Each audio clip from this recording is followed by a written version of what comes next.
positive attitude. And Mike was always positive. He'd come out there at practice and he'd get other guys pumped up, and he'd be enthusiastic, and he'd be positive, and he'd have fun practicing football and obviously playing football. And I think that's no question that rubbed off on other members of the team. Even then, he was a student of the game. I remember many times during games when Mike and Sean would get together and discuss different routes or different cuts or different things we ought to do and make suggestions to me, and really they got into it, and they worked at it together, and being successful was important to them, and they worked at it.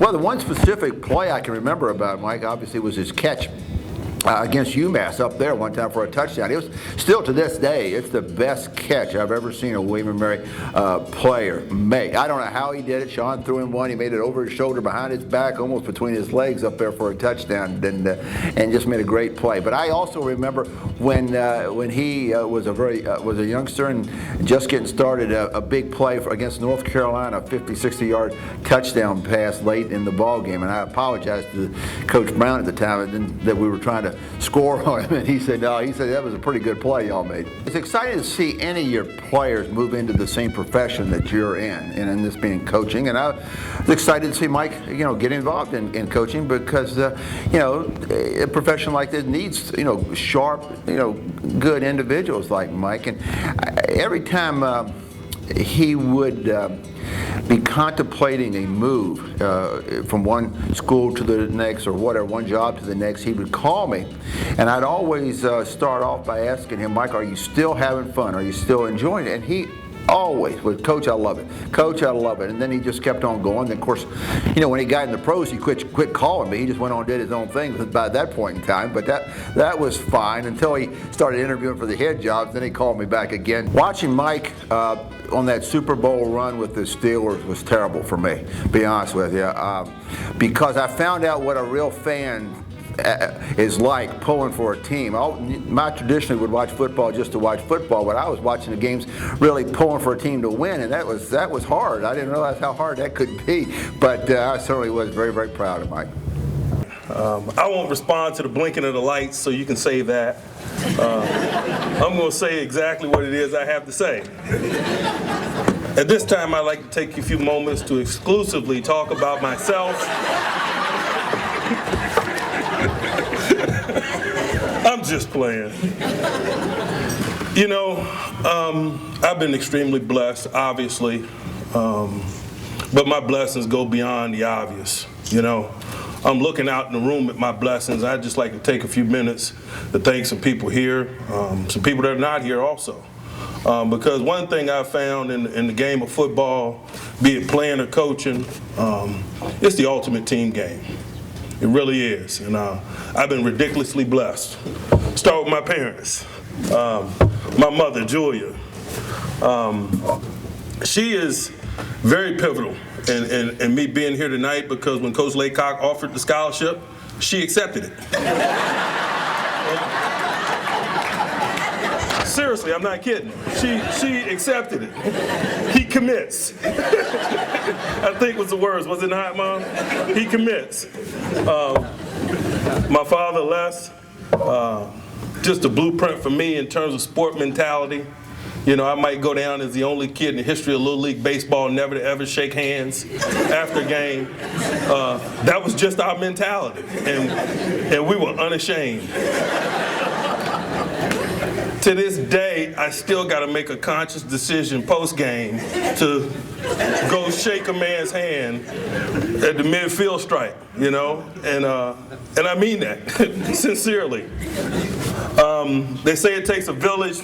I have my 9th and 11th grade math teacher here today. Give it up for her, Miss Gail Gunner.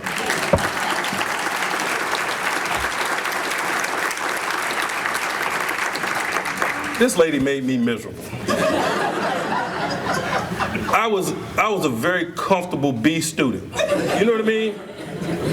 Just B's, solid, happy, balling, doodling in class and whatnot.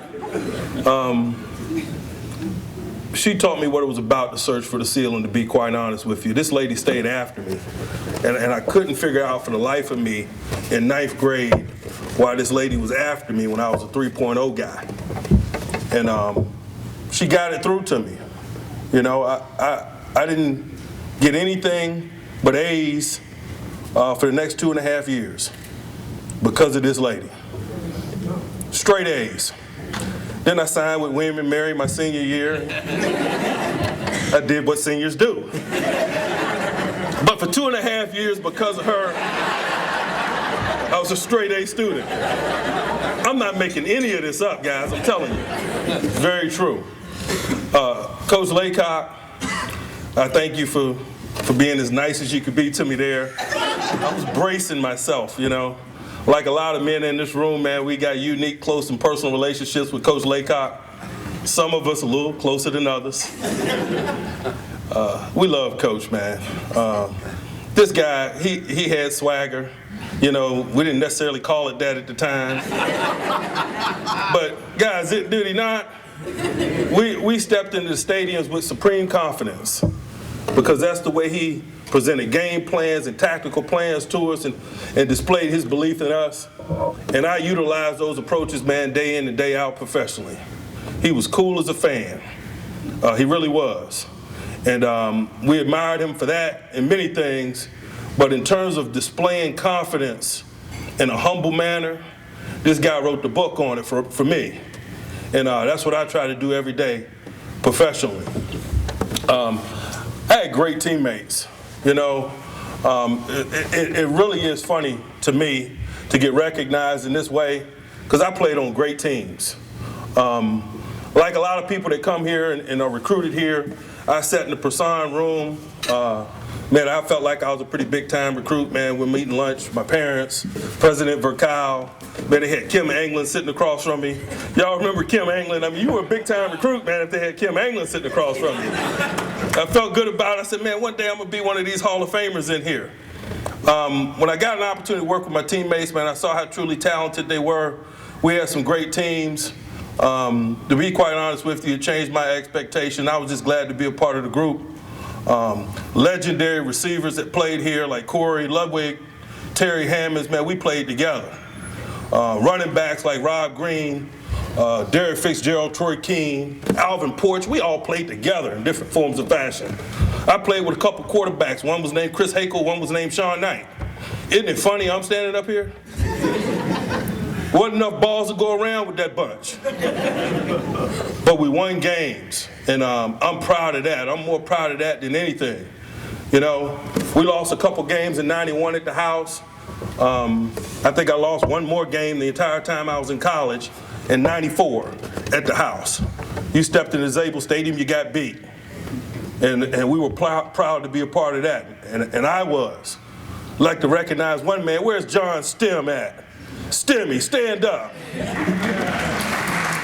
Hey, this guy right here. I'll say this to you. All right, Stem, sit down. I'll say this to you. Nicholson, 3rd Lord, man, 1990. 4 football players walked in. After 2 semesters, 2 football players walked out. Me and John Stem. Trivia question for you ballers out there. Name the other 2 guys that was in our suite. You won't get it. Neither will I. John Stem been a good friend for a long time, man. I always enjoy seeing you. Appreciate you. My frat brothers, please stand up, if you don't mind. Let's hear it from my fraternity brothers. Thank you.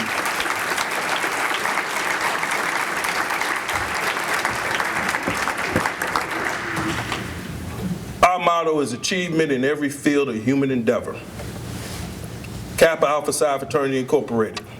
That's what these men mean to me.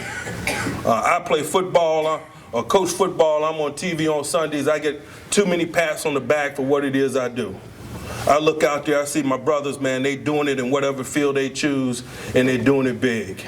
And we talked about it as young people. We drove each other, and they're doing it. I love you guys, man. What you guys don't realize is how ridiculous this turnout is. We stepped on the campus in the very late 80s, and you know, our motto was achievement in every field of human endeavor. That's hazing and partying and everything else. We stepped off campus in the late 90s, okay? But we just coming back some 12 years later. So we had about 8 to 10 years and to get this kind of turnout right here. Talk about achievement in every field of human endeavor. We had small in numbers. I'm the 4th member of my chapter to stand in front of you. Reggie White.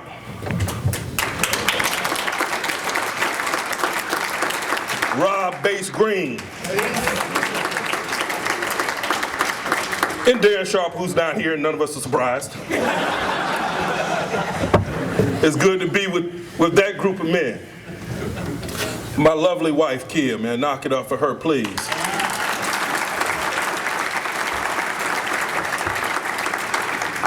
I tell this story whenever I get an opportunity, and my wife doesn't get an opportunity for a rebuttal. I met her in the training room, in Steve Cole's training room. She was a gymnast. She knew that I would be in there at a certain time of the day. I had an AC sprain injury, which required for me to take my shirt off when I went into the training room to get the necessary treatment. Day after day, I walked in there, and this young lady is a gymnast, always had the sports page. I had to ask her for it. We've been married 16 years, man. I've never seen my wife read the sports page since.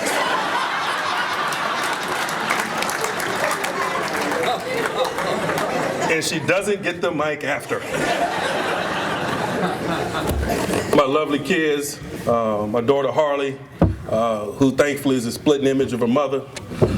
My sons Mason and Michael. If y'all want to remember what I used to look like, there's Michael. Until I started eating 4 squares, man, the last one that paused. It's an honor. I just thank the William & Mary family. I am tribe proud. I sing it from the rooftops at every opportunity. And the people that live and work with me in Pittsburgh, they know and understand that. We got our chief financial officer in the building from the Pittsburgh Steelers. Where's my man Mark Hart? Is he in the building? Hart? He exited stage left. His son, Kevin, is in the next incoming class of football players at William & Mary. And I'm proud to say that hopefully I had a part in that and I didn't break any rules in the process. I think. That's one of the reasons why I work in the National Football League. I'm tired of the NCAA rules. I'm a win at all costs kind of a guy. The NFL is just right for me. Although I am not a bounty guy in any form or fashion. Any form or fashion.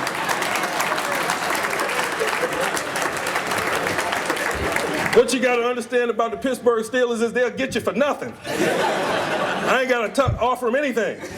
Guys like James Harrison and company, they enjoy it. No, I love the group of men that I work with. I'm just a blessed person, man. I've been around some great people. I love the game of football. I've always stayed committed to it. My big brother right here, is 3.5 years older than me, wrote a blueprint about chasing this game for me. We weren't disciplined in a lot of areas of our life as kids, man. We were, potentially knucklehead little kids like everybody else. But football was always black and white to me, and it was because of him. We watch television at night. We do push-ups during the commercial break. And I'm not talking about like one night a week. I'm talking about for like 4 years. Weight training became an obsession.